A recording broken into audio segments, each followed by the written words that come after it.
Alors, bon dimanche, chers frères et sœurs. On en est maintenant déjà rendu à ma 6e partie sur la doctrine de l'adoration et nous allons voir ce matin un sujet fort important qui porte sur le sabbat chrétien, le jour du Seigneur. Et c'est ce qui nous réunit ici aujourd'hui, bien sûr, parce que nous sommes le jour du Seigneur. Avant de débuter, nous allons se courber avec un mot de prière. Très cher Père éternel, merci Seigneur de nous convoquer en ta présence en ce jour saint. Père, bien sûr, on veut être nourri, édifié et béni par ta parole. Alors, puisses-tu m'accompagner afin que je puisse prêcher fidèlement et conformément à ta volonté révélée, Seigneur, qui est les Saintes Écritures. Alors, viens à mon secours, viens à notre secours, Seigneur, afin qu'on puisse recevoir cette bonne parole dans nos cœurs avec une pleine adoration, Seigneur. Alors, merci de nous permettre de t'adorer en Église ici à Actonville ce matin. On est reconnaissant pour cette opportunité, pour le corps que tu as assemblé, cette Église que tu formes depuis maintenant des millénaires. Alors, on est reconnaissant pour cela, Seigneur. Continue de nous soutenir. Nous savons que c'est toi qui fais cette œuvre et nous t'en rendons grâce, mon Dieu. Amen. Débutons bien sûr avec un passage de l'Ancien Testament dans Néhémie, le chapitre 13, les versets 15 à 22, que je vais vous lire. En ces jours-là, je vis en Juda des gens qui foulaient au pressoir le jour du sabbat, et d'autres qui apportaient des gerbes, et qui les chargeaient sur des ânes, ainsi que du vin, des raisins, des figues, et toutes sortes de fardeaux, et les apportaient à Jérusalem le jour du sabbat. Je leur fis des remontrances, le jour où ils vendaient leurs denrées. Et dans la ville, il y avait des Tyriens qui apportaient du poisson et toutes sortes de marchandises, et ils les vendaient aux enfants de Juda à Jérusalem le jour du sabbat. Je censurai donc les principaux de Juda et leur dis, « Quel mal faites-vous de profaner ainsi le jour du sabbat? Vos pères n'ont-ils pas fait de même, et n'est-ce pas pour cela que notre Dieu fit venir tout ce mal sur nous et sur cette ville? Et vous augmentez l'ardeur de la colère de l'Éternel contre Israël en profanant le sabbat. C'est pourquoi, dès que le soleil s'était retiré des portes de Jérusalem avant le sabbat, par mon commandement, on fermait les portes. Je commandai aussi qu'on ne les ouvrit point jusqu'après le sabbat. Et je fis tenir quelques-uns de mes gens aux portes, afin qu'il n'entrât aucune charge le jour du sabbat. Et les marchands et ceux qui vendaient toutes sortes de marchandises passèrent la nuit, une fois ou deux, hors de Jérusalem. Je leur fis des remontrances et leur dis, « Pourquoi passez-vous la nuit devant la muraille? Si vous y retournez, je mettrai la main sur vous. » Depuis ce temps-là, ils ne vinrent plus le jour de sabbat.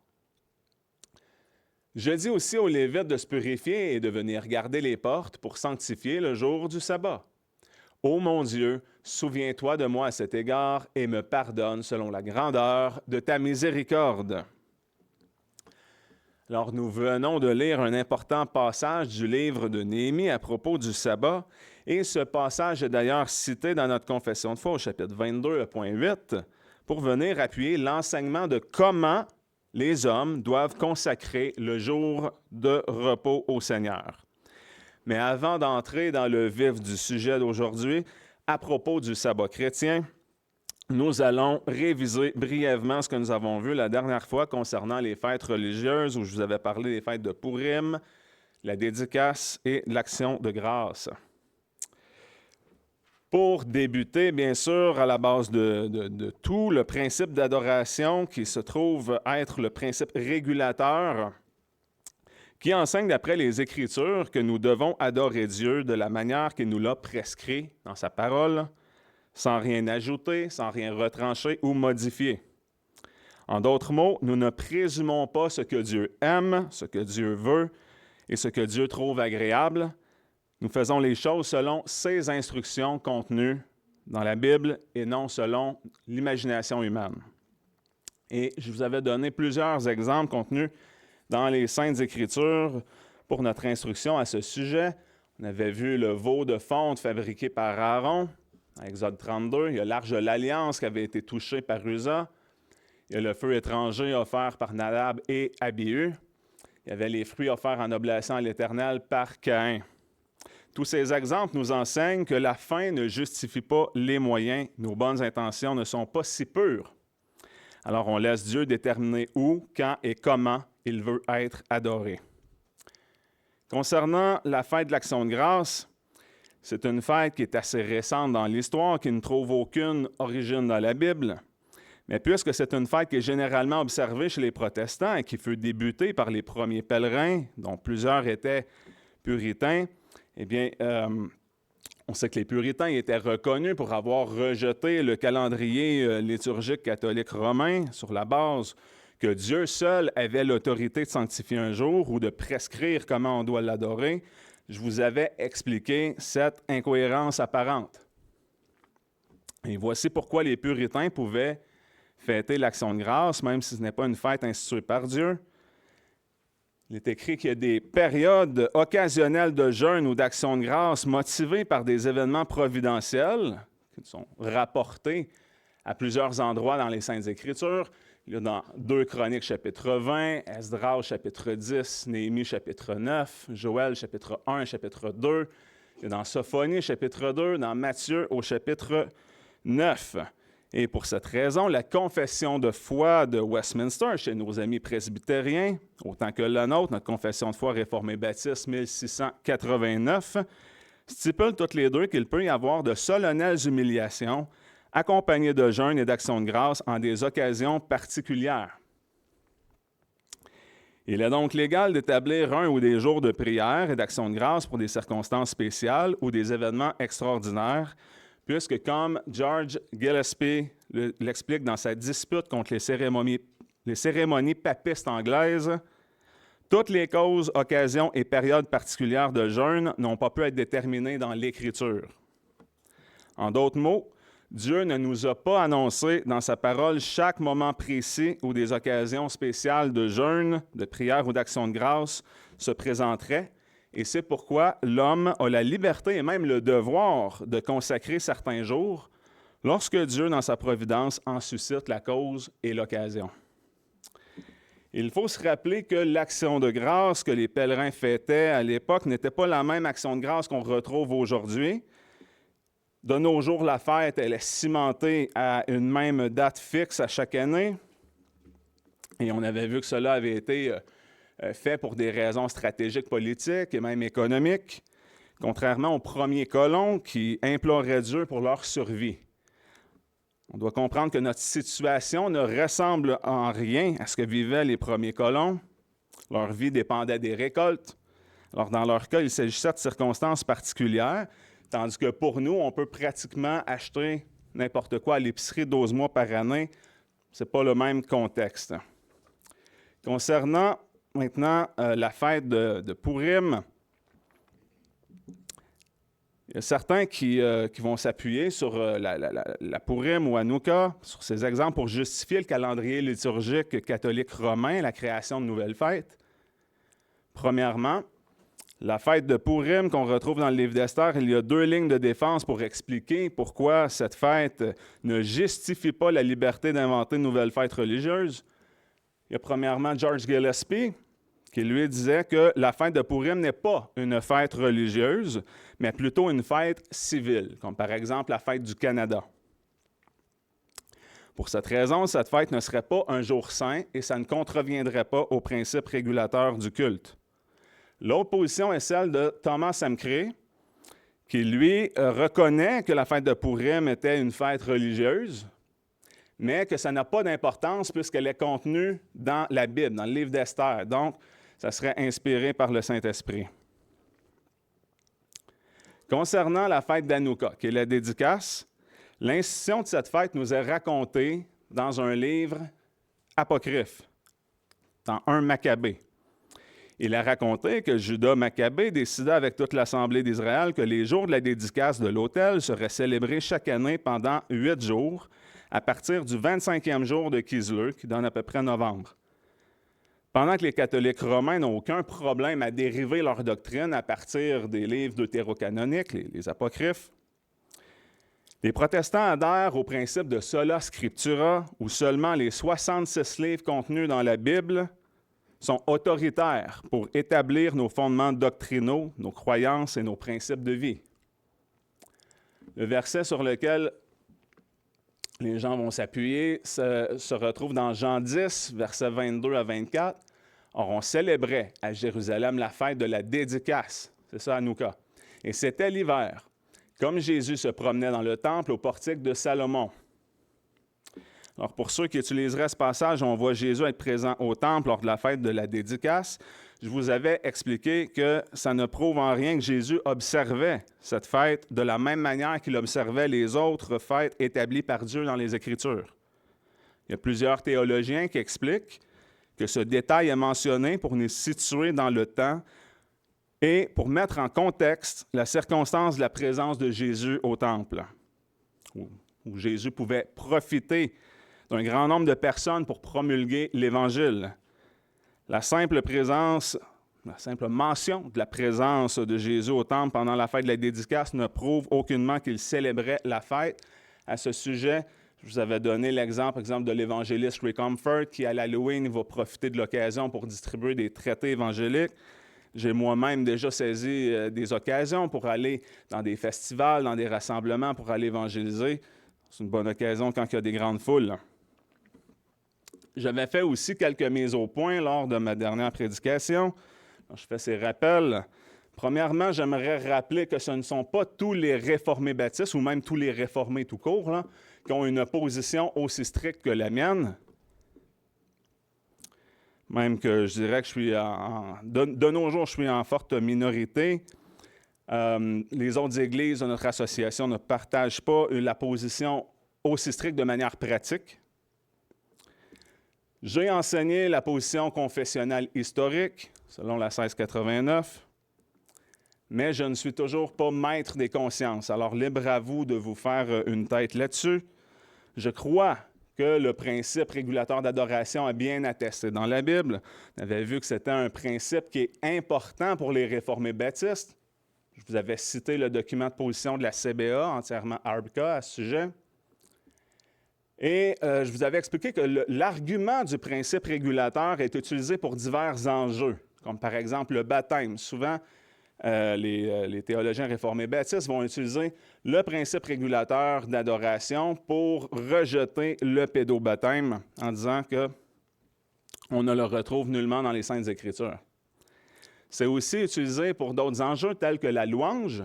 Il y a Benjamin Keach, d'ailleurs, qui s'appuyait sur le principe régulateur d'adoration pour dire on doit chanter aussi des hymnes et des cantiques spirituels dans une époque où seulement les psaumes étaient chantés. Alors pour lui, la parole de Dieu était claire. Il s'appuyait sur des textes tels que Éphésiens 5.19 ou Colossiens 3.16 qui nous disent « Entretenez-vous ensemble par des hymnes, des cantiques spirituels et des psaumes chantant au Seigneur. » Alors, c'est pourquoi Benjamin Keach avait comme position que des hommes de Dieu pouvaient avoir cette liberté ou avaient ce mandat-là de composer des hymnes. Il en avait composé lui-même. Il avait commencé à introduire aussi des cantiques dans son assemblée autres que les psaumes. Ça avait créé quand même une certaine controverse à l'époque. Pour conclure cette révision, laissez-moi vous partager une citation fort intéressante de Martin Luther, qui pourtant, lui, n'adhérait pas au principe régulateur du culte. Martin Luther, lui, adhérait au principe normatif.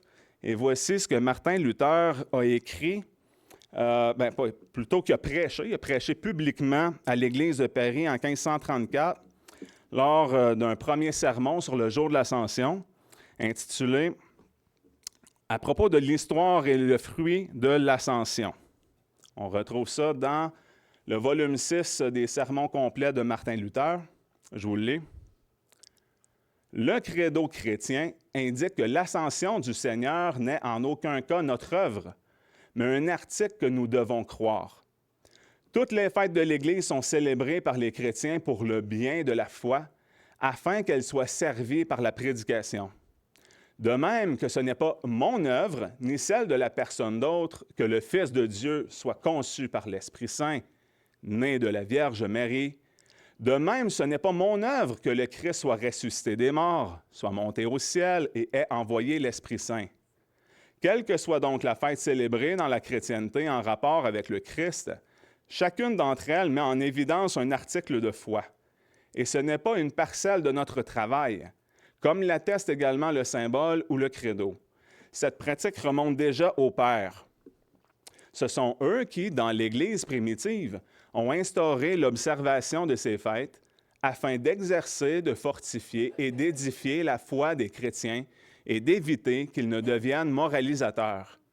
Mais cette pratique n'avait qu'un effet limité, car même si les gens observaient régulièrement ces fêtes, il n'en reste pas moins vrai que l'enchevêtrement quotidien avec les affaires et les activités humaines, y compris au sein de l'Église, diminuait la foi dans le Christ.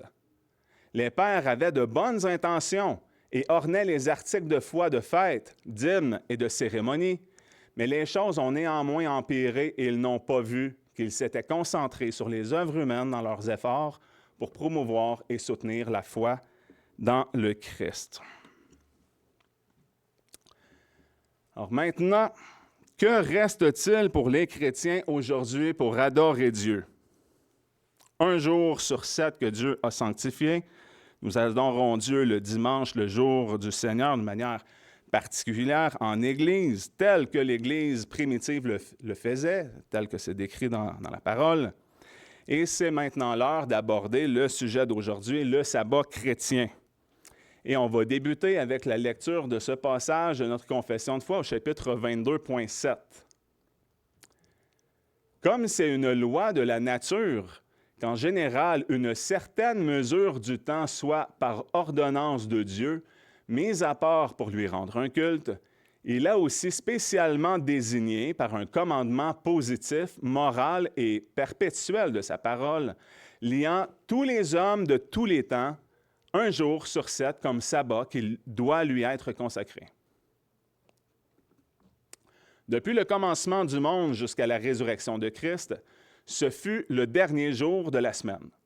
À partir de la résurrection de Christ, il a été changé au premier jour de la semaine, appelé jour du Seigneur, et continuera jusqu'à la fin du monde comme sabbat chrétien, puisque l'observance du dernier jour de la semaine a été abolie. Alors, c'est un point important. Autrefois, le jour de repos était le samedi, puisque le 4e commandement nous enseigne de travailler 6 jours et de se reposer le 7e jour. Dimanche étant le premier jour de la semaine et samedi étant le dernier jour de la semaine. Alors, les Juifs honoraient le jour de repos le samedi. Mais ici, notre confession de foi stipule qu'il y a eu un changement. Par sa venue dans le monde, Jésus a divisé le temps. Alors, on parle de l'ère avant Jésus-Christ ou après Jésus-Christ, quand on se réfère à l'histoire. Même si le monde moderne qui rejette Dieu, ils ont voulu changer l'appellation en anglais BC. BC qui veut dire Before Christ. Alors, ils ont essayé de rajouter la lettre E, BCE, donc BCE pour Before Current Era. N'en demeure pas moins que c'est la naissance de Jésus-Christ qui divise le temps.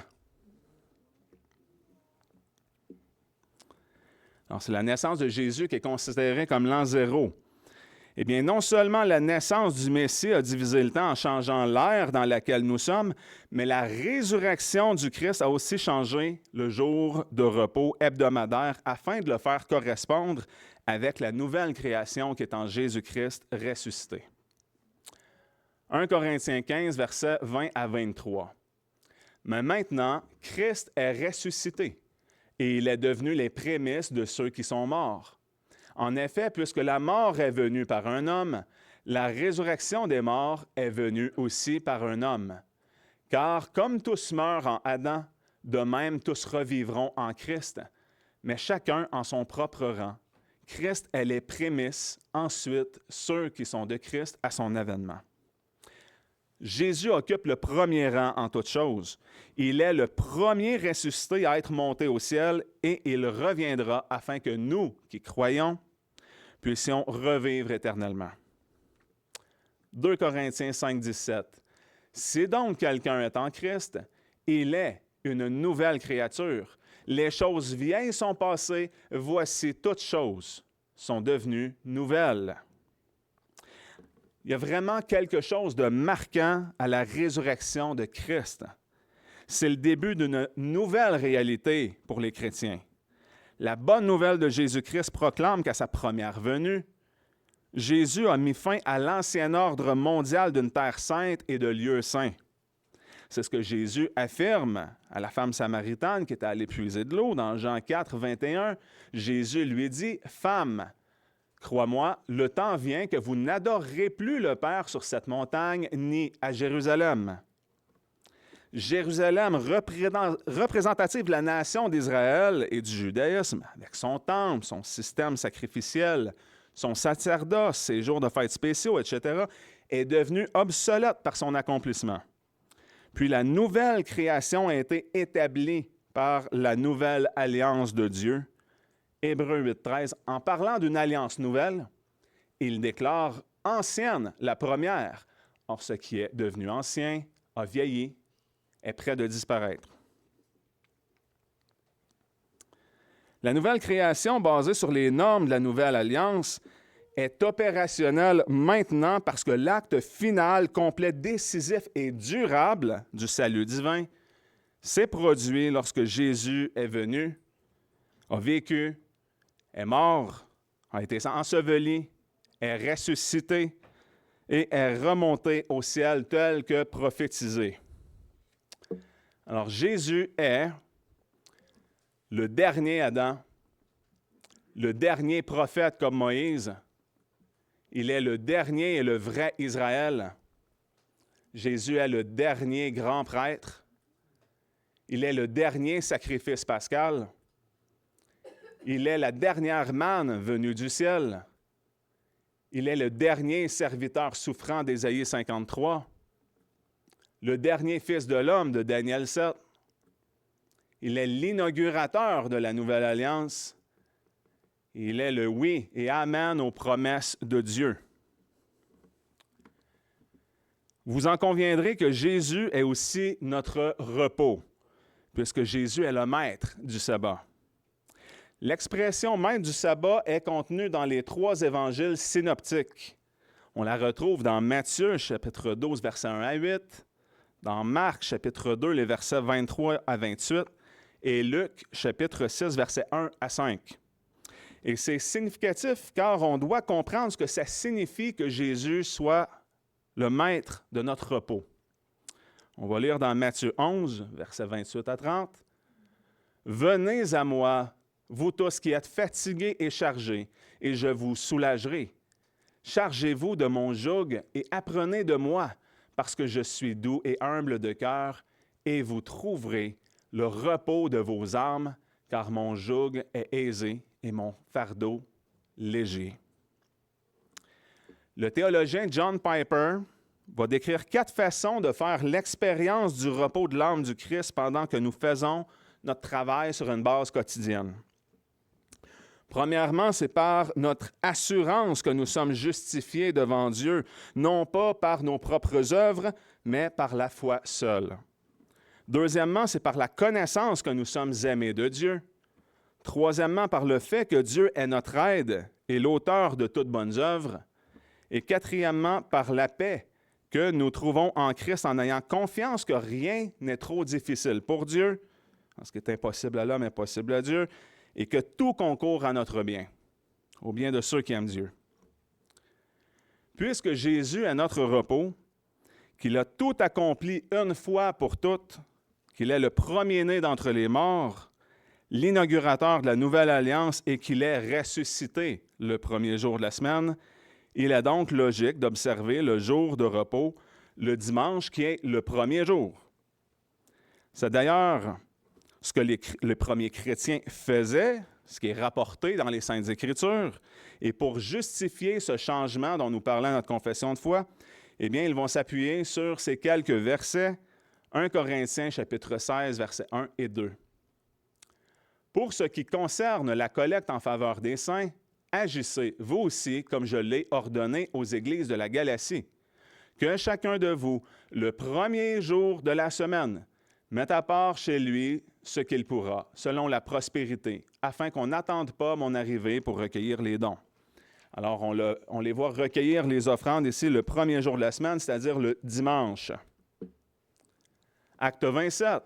Le premier jour de la semaine, nous étions réunis pour rompre le pain. Paul, qui devait partir le lendemain, s'entretenait avec les disciples et il prolongea son discours jusqu'à minuit. Alors, les chrétiens se réunissaient ici pour rompre le pain le dimanche, qui est le repas du Seigneur. Apocalypse 1,10. Je fus ravi en esprit au jour du Seigneur, et j'entendis derrière moi une voix forte comme le son d'une trompette. Alors, c'est Jean qui nous décrit cela. Tout comme la Sainte Seine, qui est appelée le repas du Seigneur, le premier jour de la semaine est ici appelé le jour du Seigneur, parce que c'est en cette journée que Jésus est ressuscité et qu'il est apparu à plusieurs reprises à ses disciples. Marc 16, 9. Or, Jésus étant ressuscité le matin, le premier jour de la semaine, apparut premièrement à Marie de Magdala, de laquelle il avait chassé 7 démons. Autre passage dans Jean 20, les versets 19 et le verset 26. Le soir de ce jour, qui était le premier de la semaine, les portes du lieu où se trouvaient les disciples étant fermées à cause de la crainte qu'ils avaient des Juifs, Jésus vint, se présenta au milieu d'eux et leur dit « La paix soit avec vous ». Alors, c'est l'occasion où Jésus s'était manifesté à ses disciples. En cette première occasion-là, Thomas n'était pas là, mais les disciples avaient pu toucher Jésus qui leur avait montré ses plaies. Jésus avait même mangé du poisson rôti et du miel avec eux. On le voit dans le verset 26, que 8 jours après, les disciples de Jésus étaient de nouveau dans la maison et Thomas se trouvait avec eux. Jésus vint, les portes étant fermées, se présenta au milieu d'eux et dit « La paix soit avec vous ». Alors, une autre apparition de Jésus. Et ce qui est intéressant, c'est que c'est marqué 8 jours après. Alors, dans notre raisonnement, on se disait, si le premier jour de la semaine, Jésus est apparu, 8 jours après, on ferait le calcul, puis on penserait que Jésus serait apparu ensuite le lundi de l'autre semaine. Mais il y a le théologien anglican Henry Hammond qui a démontré, d'après les écrits de l'historien juif du 1er siècle, Flavius Joseph, que les Juifs, eux, exprimaient une semaine de cette manière-là, c'est-à-dire qu'ils comptaient les jours de manière inclusive. Alors, si on calcule, on part avec le dimanche, premier jour, dimanche, lundi, mardi, mercredi, jeudi, vendredi, samedi, dimanche, on arrive au 8e jour.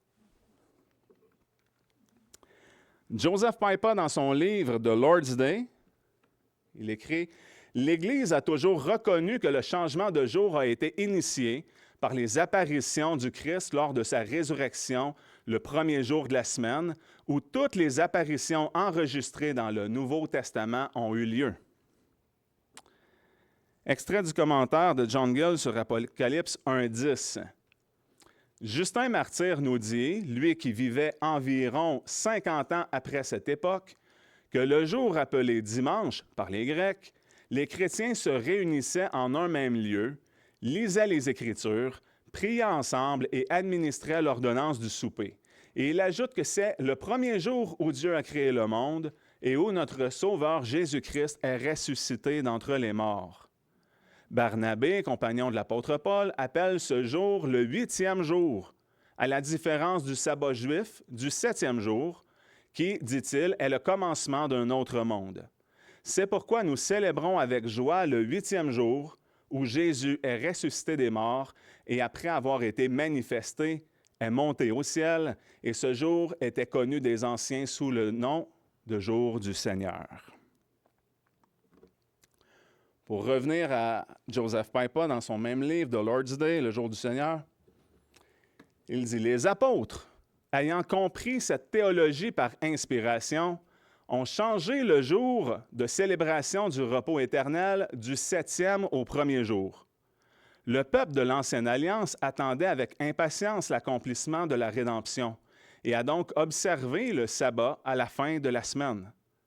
Après que le dispensateur du repos eut accompli son œuvre, on parle de Dieu, l'Église du Nouveau Testament a observé son sabbat le jour où il est entré dans son repos, ce qui signifie que même si nous attendons la consommation, nous avons déjà commencé à participer à ce repos. Je vous parlais plus tôt qu'il y a une nouvelle création et que Jésus en est les premiers fruits de par sa résurrection. Et tous ceux qui sont en Christ sont une nouvelle créature, puisque toutes choses sont devenues nouvelles. Cette vérité révèle que les nouveaux cieux et la nouvelle terre d'Apocalypse 21 et 22 ne sont pas entièrement futurs, mais ils ne sont pas non plus entièrement présents. La création entière ne sera pas complètement exempte de corruption avant la seconde venue de Jésus. On voit dans Romains 8, versets 19 à 23. En effet, la création attend, avec un ardent désir, que les enfants de Dieu soient manifestés. Car ce n'est pas volontairement que la création est assujettie à la vanité, mais c'est à cause de celui qui l'y a assujettie, dans l'espérance qu'elle sera aussi délivrée de la servitude de la corruption, pour être dans la liberté glorieuse des enfants de Dieu. Car nous savons que jusqu'à présent, toute la création soupire et souffre les douleurs de l'enfantement. Et non seulement elle, mais nous aussi qui avons les prémices de l'Esprit. Nous soupirons en nous-mêmes en attendant l'adoption, la rédemption de nos corps. Donc, il y a un aspect futur à notre rédemption. On est en attente de la rédemption de nos corps. Mais il y a aussi cette réalité bien présente, car nous devons déjà nous considérer comme étant des citoyens des cieux. On l'a chanté ce matin. Qu'on a déjà notre place acquise dans le ciel pour l'éternité. Alors nous sommes un peuple racheté qui est en chemin vers sa glorification finale.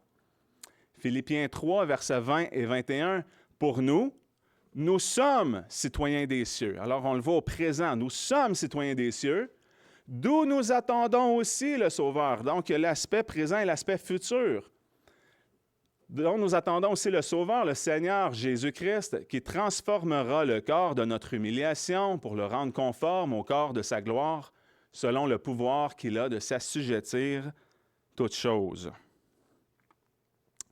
C'est en saisissant cette réalité qu'on peut mieux saisir l'importance de ce jour de repos en Jésus-Christ qui doit se dérouler le premier jour de la semaine, aussi appelé jour du Seigneur.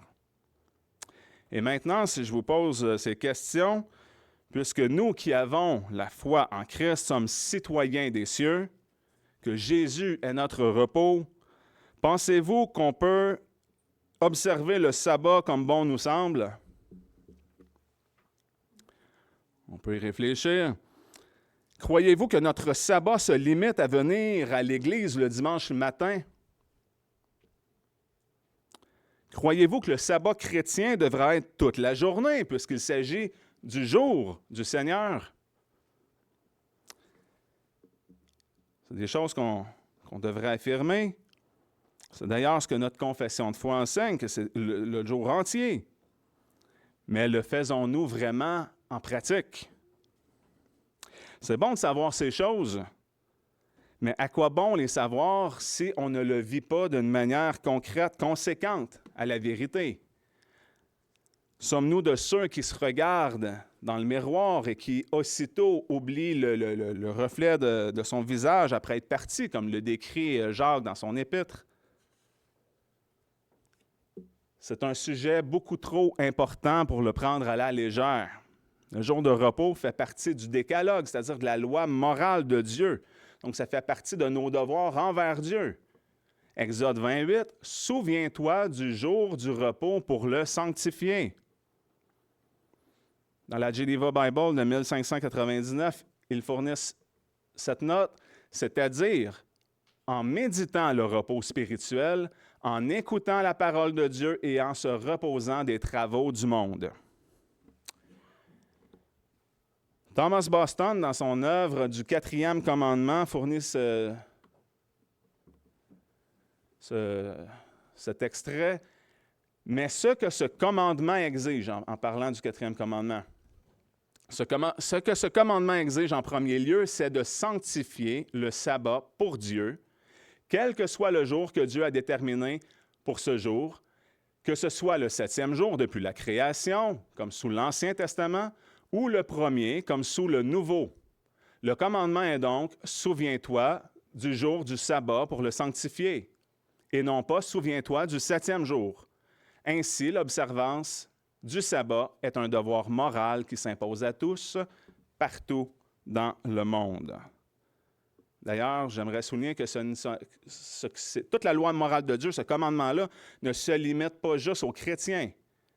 Pareil comme tu ne tueras pas, tu ne déroberas point, tu ne commettras pas d'adultère, ça ne se limite pas juste aux chrétiens.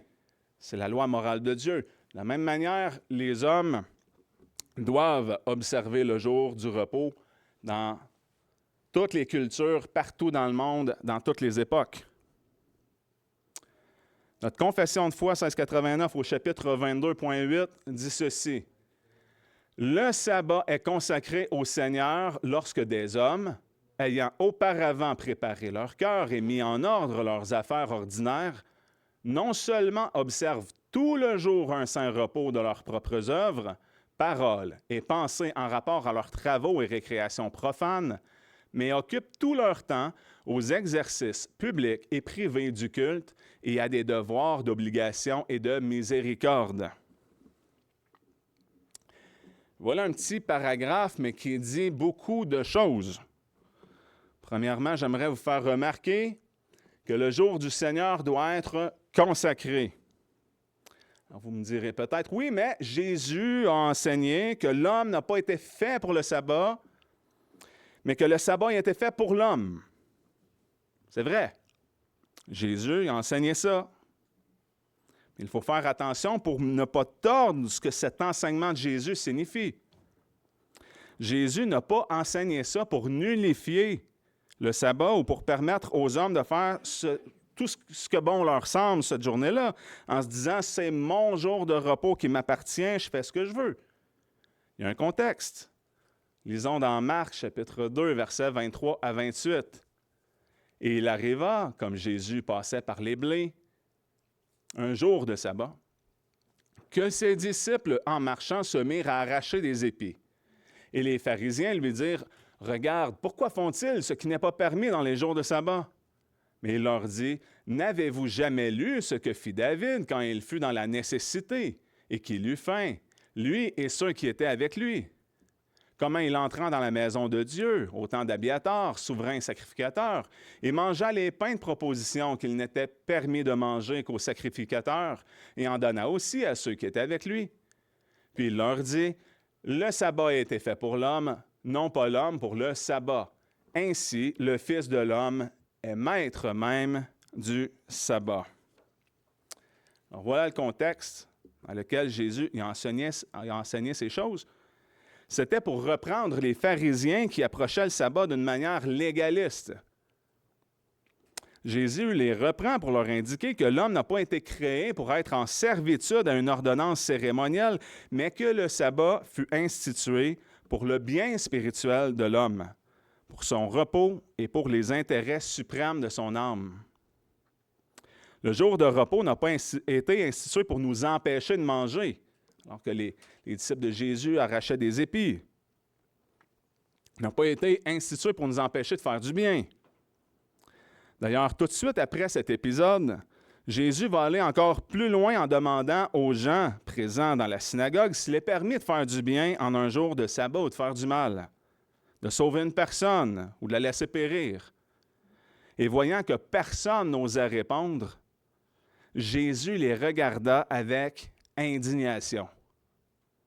Il est écrit que Jésus fut affligé de l'endurcissement de leur cœur. Et en guise de réponse, Jésus a guéri un homme qui avait la main sèche devant eux pendant le jour du sabbat. Retournons à ce que dit notre confession de foi. Ça dit, le sabbat est consacré au Seigneur lorsque des hommes, ayant auparavant préparé leur cœur et mis en ordre leurs affaires ordinaires. Comme vous le voyez, il est aussi dit que les hommes doivent auparavant préparer leur cœur et mettre en ordre leurs affaires ordinaires. C'est de cette manière-là que le sabbat est consacré au Seigneur. Donc, en disant auparavant, cela implique qu'il y a un travail de préparation à faire avant de venir au culte. Si vous avez des tâches à accomplir, vous devez d'abord les faire pour avoir l'esprit tranquille et le cœur bien disposé à adorer Dieu. Vous n'aurez pas un cœur bien préparé si votre esprit est accaparé par les choses du monde, par le travail ou d'autres obligations générales qui accordent votre quotidien. C'est pourquoi vous devez tout mettre en ordre avant de vous pointer à l'Église pour adorer Dieu le dimanche. Ça implique de l'organisation et de la discipline. À titre d'exemple, si vous savez que vous avez besoin de vos vêtements de travail pour le lundi, faites votre lavage le samedi. Comme ça, vous n'aurez pas besoin d'y penser le dimanche. Si vous avez des lunchs à préparer, faites vos lunchs d'avance pour ne pas vous soucier de ça le dimanche. Ainsi, vous aurez le cœur plus libre pour adorer Dieu. Une autre remarque que j'aimerais soulever, il est dit que le sabbat est consacré lorsque nous l'observons tout le jour un saint repos. Je vous posais la question plus tôt si on croyait que le sabbat chrétien devait être toute la journée, puisqu'il s'agit du jour du Seigneur. On a la réponse claire ici. Ce n'est pas uniquement une matinée de repos. Ce n'est pas non plus une matinée dédiée à Dieu. C'est tout le jour qui doit lui être consacré, qui doit être un saint repos de notre lever jusqu'à notre coucher. Et on se repose de quoi, au juste? Eh bien, c'est écrit ici. De nos propres œuvres, paroles et pensées en rapport à nos travaux et récréations profanes. En d'autres mots, on ne travaille pas le dimanche. Et là, je ne parle pas de travail de nécessité. Des gens qui, comme moi, travaillent dans une prison, ça ne ferme jamais. Des gens qui sont médecins, qui ont ambulanciers, ces choses-là. C'est compréhensible. Il me semble que cet aspect-là est généralement bien compris, qu'on ne doit pas travailler le dimanche. Mais il y a plus que ça.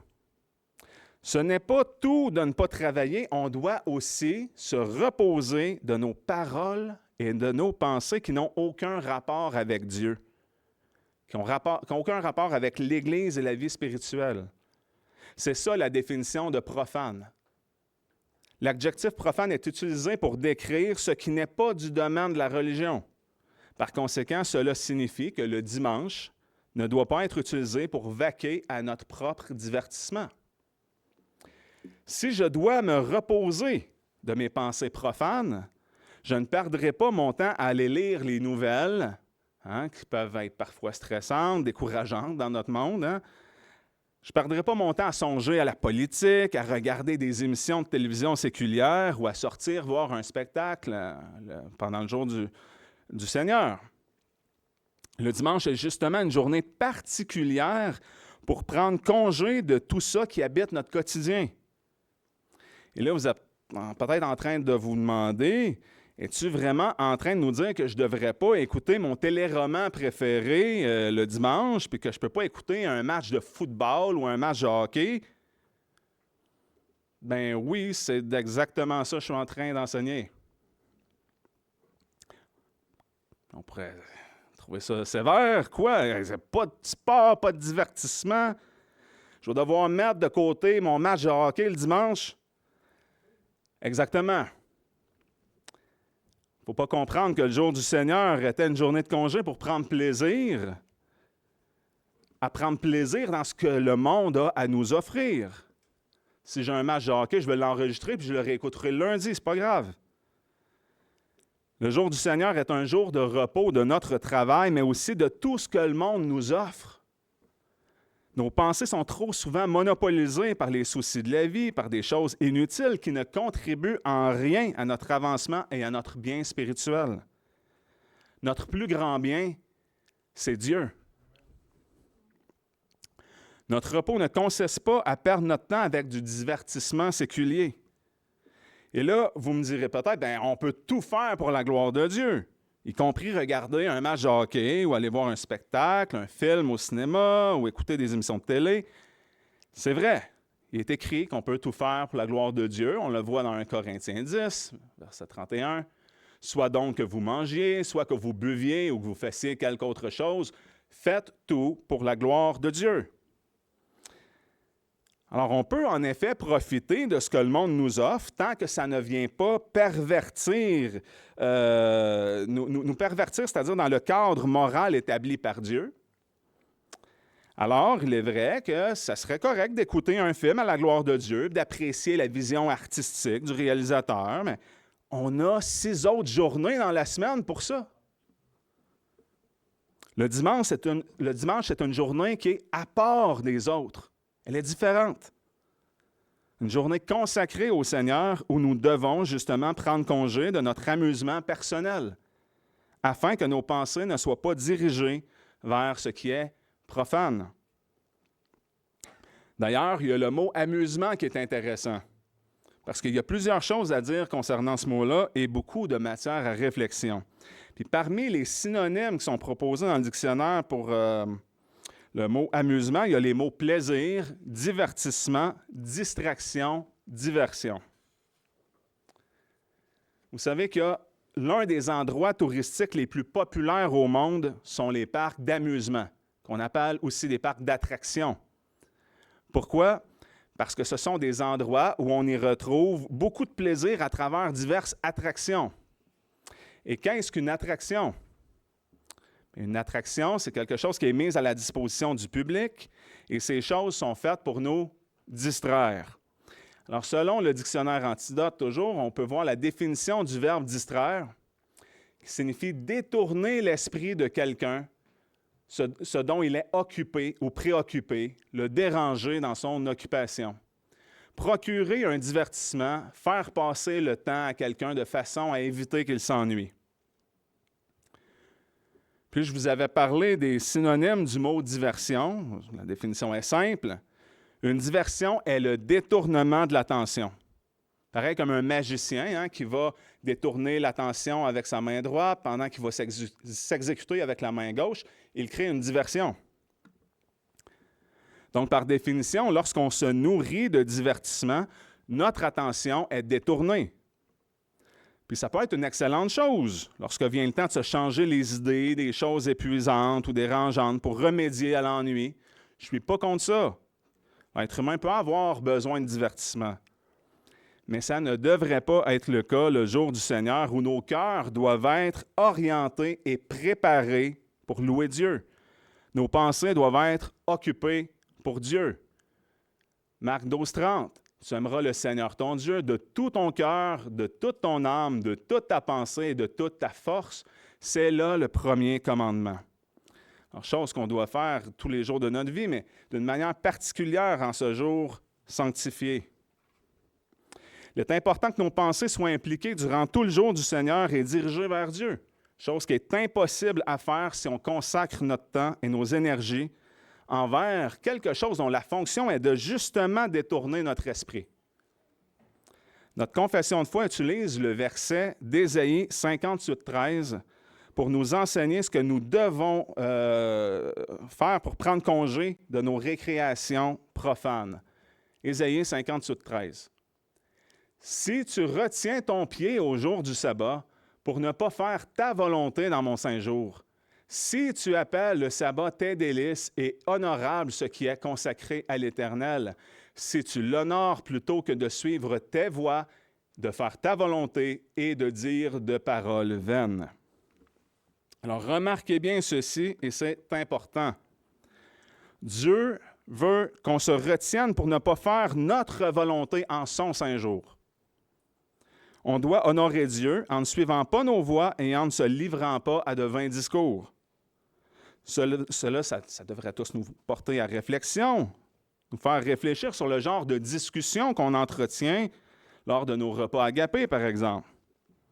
Parlons-nous des choses vaines et sans importance? Il est aussi dit qu'il faut faire du sabbat de nos délices. Nous sommes appelés à trouver nos délices en l'Éternel. Nous devons mettre à Dieu, c'est-à-dire nous devons mettre Dieu à part et tout le reste et le glorifier tel qu'il nous le commande. Et retenir notre pied pendant le jour du sabbat, ça implique que nous n'allons pas n'importe où et nous ne faisons pas n'importe quoi. Nous devons nous abstenir de faire ce qui normalement s'alignerait avec notre volonté et nos penchants charnels. Ce jour ne doit pas servir à rechercher notre propre plaisir, mais à trouver notre plaisir en Dieu. Et pour revenir au mot « amusement », j'aimerais vous faire réfléchir sur l'étymologie du mot. Tout d'abord, on peut revoir cette définition encore là dans le dictionnaire Antidote. Définition d'amusement, c'est l'action faite de s'amuser, distraction, divertissement agréable. Et dans la catégorie historique, il y a cette remarque. Amuser est dérivé de musée, qui proviendrait du nom attesté museau, et a signifié à l'origine avoir le museau en l'air.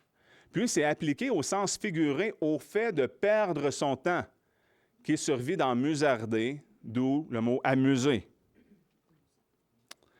Donc, le verbe muser signifie flâner, perdre son temps.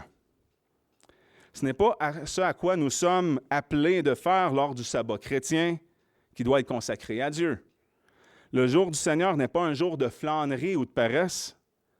Mais cela dit, je ne suis pas en train de dire que c'est interdit de faire une sieste le dimanche. Mais nos énergies devraient être bien utilisées. Et regardons ce que dit notre confession de foi, toujours au point 8, chapitre 22. Donc, le sabbat est consacré au Seigneur lorsque des hommes ayant auparavant préparé leur cœur et mis en ordre leurs affaires ordinaires, non seulement observent tout le jour un saint repos de leurs propres œuvres, paroles et pensées en rapport à leurs travaux et récréations profanes, mais occupent tout leur temps aux exercices publics et privés du culte et à des devoirs d'obligation et de miséricorde. Le jour du sabbat chrétien est un jour de repos de nos œuvres, de nos inquiétudes, de ce qui nous préoccupe, de nos passe-temps, du divertissement mondain, de nos paroles et nos pensées profanes, et il est un temps pour exercer un culte privé au public d'adoration envers Dieu et d'exercer nos devoirs de miséricorde. Vous savez à quoi ça me fait penser tout ça? Ça me fait penser à tout le résumé de la loi morale de Dieu. Aimer Dieu, aimer son prochain. De ces deux commandements dépendent toute la loi et les prophètes. Alors, il est impératif que l'homme puisse faire des œuvres charitables le dimanche. Toute la loi, y compris le 4e commandement, est contenue dans ce résumé d'aimer Dieu et d'aimer notre prochain, ce que Jacques appelle la loi royale. Paul enseigne la même chose lorsqu'il aborde la question de la liberté chrétienne, où nous avons été délivrés de l'esclavage du péché et de la chair afin d'obéir à l'Esprit qui se traduit par notre service mutuel dans l'amour. Galates, chapitre 5, les versets 13 et 14.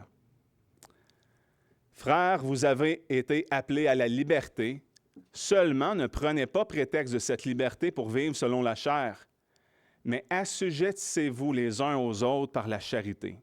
Car toute la loi est accomplie dans une seule parole, en celle-ci, tu aimeras ton prochain comme toi-même. Afin d'attester que l'homme doit occuper son temps aux exercices publics et privés du culte et à ses devoirs d'obligation de miséricorde, notre confession de foi utilise les versets dans Matthieu 12, les versets 1 à 13, où après avoir donné l'exemple de sauver une brebis qui est tombée dans une fosse, Jésus affirme qu'il est permis de faire du bien les jours de sabbat. On a lu une histoire similaire tantôt. Puis Jésus avait guéri la main d'un homme qui avait une main sèche tout de suite après, pendant le jour du sabbat.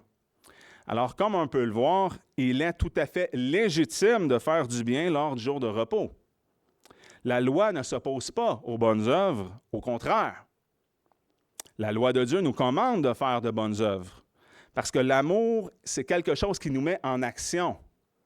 Alors, ça nous pousse à agir. Lorsqu'on pense d'aimer Dieu de tout notre cœur, de toute notre âme, de toutes nos pensées, ça nécessite à ce qu'on fasse quelque chose pour Dieu, c'est-à-dire qu'on doit l'adorer activement. On vient à l'Église, on chante des cantiques, on lit les Saintes Écritures, on écoute sa parole, on prie Dieu.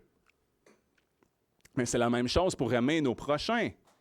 Si on veut aimer notre prochain, ce n'est pas en restant assis, les bras croisés à la maison. Martin Luther disait concernant la vocation du chrétien, « Dieu n'a pas besoin de nos bonnes œuvres, mais notre prochain en a besoin. » Cela dit, je tiens à rappeler cette vérité essentielle. Notre relation avec Dieu est entièrement fondée sur l'œuvre qu'il a accomplie pour nous dans la vie, la mort et la résurrection de Jésus. La justification par la foi exclut totalement toute dépendance à l'égard de nos bonnes œuvres pour notre salut. C'est important de le rappeler. Nous nous présentons devant Dieu revêtus non pas de nos propres mérites, mais uniquement des œuvres et des mérites de Christ. Tout ça nous est imputé à nous qui croyons. C'est ainsi que le chrétien est justifié devant Dieu. Nous sommes sauvés par pure grâce, par le moyen de la foi seule. Donc, lorsque j'enseigne qu'on doit observer le jour de repos tel que Dieu nous instruit de faire et qu'on doit continuer à servir et d'aimer nos prochains en faisant des œuvres charitables, je ne suis pas en train de dire que c'est par notre obéissance à ces commandements-là qu'on est sauvé. Par contre, comme je l'ai déjà enseigné, la foi vivante en Jésus-Christ ne vient jamais seule. Alors, les bonnes œuvres, c'est Dieu qui les a lui-même préparées d'avance et elles confirment la foi vivante. L'enfant de Dieu ne se contentera pas d'être un auditeur oublieux. Il va mettre en pratique ce que Dieu a commandé. Celui qui est né de Dieu va justement vivre par la foi. C'est des choses qui nous sont enseignées dans la première épître de Jean, chapitre 2, versets 4, 6, 9. Je vous les lis. « Celui qui dit « Je l'ai connu » et qui ne garde point ses commandements est un menteur et la vérité n'est point en lui. Celui qui dit qu'il demeure en lui doit aussi marcher comme il a marché lui-même. Celui qui dit qu'il est dans la lumière et qui est son frère est encore à présent dans les ténèbres. » Alors, notre vie doit être conforme à ce qu'on confesse. Mais il ne faut jamais oublier que notre justification provient uniquement de Christ. Mais après avoir été justifiés par la foi, Dieu nous utilise dans le monde, dans nos vocations, pour aimer et servir nos prochains. Il y a une multitude de manières pour aimer nos prochains. Dieu nous commande d'exercer l'hospitalité, de prendre soin des veuves et des orphelins, qui est la religion pure et sans tache, visiter les malades, aider les pauvres, les démunis, être généreux, être à l'écoute des autres. Et le jour du repos est justement un moment idéal pour mettre ces choses en pratique. Alors, ça fait le tour de l'enseignement d'aujourd'hui. Et en conclusion, lors de mon prochain prêche, qui est la dernière de cette série, dernière prédication sur l'adoration, nous allons regarder qui est le vrai Dieu que nous devons adorer tous les jours de notre vie et d'une manière encore plus spéciale le dimanche en Église. Alors, on va parler de ça pour conclure cette série sur l'adoration la prochaine fois. Puis en conclusion, on a vu aujourd'hui comment garder le jour de repos, qui est maintenant rendu le dimanche. N'oublions pas que Dieu est maître de notre temps. Dieu lui a sanctifié une journée par semaine afin qu'on puisse l'adorer d'une manière particulière. Par conséquent, l'homme ne peut pas élever une journée plutôt qu'une autre que Dieu n'a pas sanctifiée. Et sur ce sujet, je vous cite à nouveau Thomas Boston dans la section 1 du 4e commandement. Il est écrit « Il faut encore rajouter que c'est à Dieu de déterminer le jour du sabbat, c'est-à-dire le jour ou les jours où il doit être sanctifié. Il ne dit pas « Souviens-toi de sanctifier le jour du sabbat ou le jour de repos en laissant aux hommes le soin de déterminer quels jours doivent être sanctifiés ou non, mais souviens-toi du jour du sabbat, etc. » en supposant que le jour a déjà été déterminé par lui. Nous sommes donc tenus de respecter le temps fixé par sa parole. Cela condamne le fait que les hommes, qu'il s'agisse d'Église ou d'État, décident eux-mêmes de fixer des jours fériés à observer alors que Dieu n'en a pas établi dans sa parole. Considérez, ce commandement accorde au sabbat un honneur particulier au-dessus de tous les autres jours. Souvenez-vous du jour du sabbat. Mais lorsque les hommes font de leur propre jour férié des fêtes à sanctifier, le jour désigné par Dieu est privé de son honneur particulier et il ne lui reste plus aucun honneur particulier. En pratique, il le devance, car les jours fériés des hommes, là où ils sont célébrés, sont plus respectés que le jour de Dieu. En lien avec ce commentaire-là, j'aimerais dire que j'ai déjà moi-même été témoin de ça dans une église, puis ce n'était pas nécessairement une mauvaise église, mais parce que le culte, le jour du Seigneur, tombait un 25 décembre, il avait totalement annulé le culte. Pourquoi? Parce qu'il privilégiait la fête de Noël. Et puis j'ai été témoin d'une autre occasion aussi, lorsque le culte avait eu lieu un 25 décembre, à peu près la moitié de l'Église était vide. Parce que les gens priorisaient leur portée de famille plutôt que le jour du Seigneur. Bien, Dieu mérite mieux que ça. Peut-être que vous ne serez pas d'accord avec mon application aussi stricte du principe régulateur d'adoration. C'est correct. Mais j'espère au minimum que vous allez retenir ceci, que rien ne peut substituer le jour du Seigneur que Dieu a sanctifié. Ça doit être notre priorité. Alors, retenons-nous de faire notre propre volonté et trouvons notre plaisir en l'Éternel. Faisons du jour du Seigneur nos délices, tel que Ésaïe 58, 13 nous le dit. Amen. Je vous remercie pour votre attention et courbons-nous avec ce mot de prière.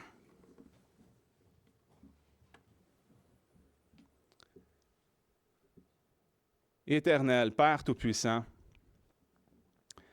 oui Seigneur, viens à notre secours, mon Dieu, car on veut t'adorer, toi, tel que tu le mérites et le désires. En ton jour, mon Dieu, que tu as sanctifié et élevé au-dessus des autres. Permets-nous de chérir cette journée, de vraiment prendre plaisir en toi en ce jour particulier. Et on te remercie pour ce repos que tu nous as donné, car on sait que tu es notre plus grand bien, Seigneur. Il n'y a rien de mieux que de pouvoir trouver notre plaisir en toi, notre repos en l'œuvre parfaite de tout ce que Christ a accompli une fois pour toutes pour nous. Alors merci Seigneur pour cela et sois glorifié. Amen.